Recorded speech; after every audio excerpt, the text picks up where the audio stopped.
Today we look to the past to move forward, or look forward to the past, or back up to the future to, whatever we're doing. Ladies and gentlemen, welcome to Dev Diary, a series where I try to make my own video games. So if game dev videos are your thing, consider subscribing to the channel and turning on notifications so you don't miss future videos. Now, a while back, we worked on a game where the better the player did, the more powerful they became. For example, their projectile would gain new behaviors like homing or turn from bullets into rockets. The twist being that if they got hit, the player would start to lose those powers and have to regain them. And since then, for better or worse, I've wanted to return to the project and see just how much further the concept could be pushed. So before we jump in, if you haven't seen that original project, or would like to refresh your memory with a rewatch, a link can be found in the description because we won't be covering the base mechanics and systems here, but we will be referencing them to explain the new stuff.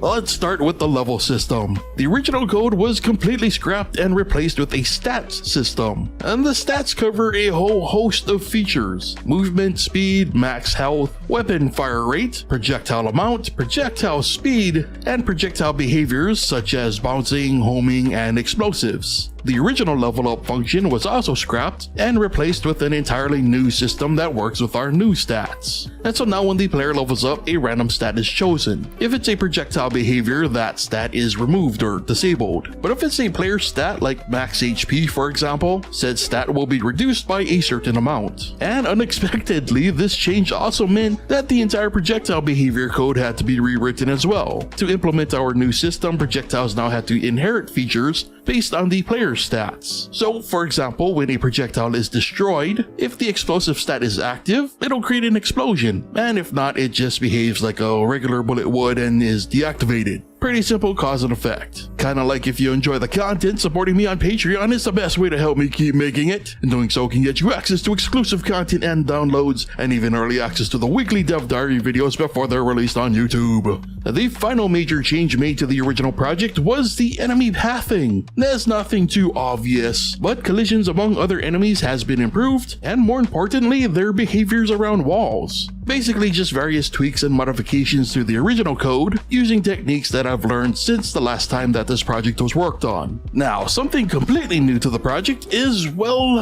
an incentive for the player to fight. Because obviously, if the player doesn't attack, they won't level up and thus lose nothing. In order to encourage the player to fight, a timer has been added to the game. If this timer reaches 0, then it's an instant game over and the player loses. Luckily, the timer can be replenished by eliminating an enemy. And so, to recap, the gameplay loop is, the player must commit to eliminating enemies in order to stay alive, and eliminating enemies will slowly take away their abilities to do said eliminating. And the spicy cherry on top of this spicy sundae of doom, once the game hits the absolute limit on the things that it can realistically get away with taking away from the player, well, the game just decides to end the player's run instead. In other words, the player always eventually loses, they just determine when that loss will occur. I guess kind of like an intended kill screen, for all of you classic gamers out there. And finally, can the player ever get back the abilities or stats that they lose? Perhaps by taking damage.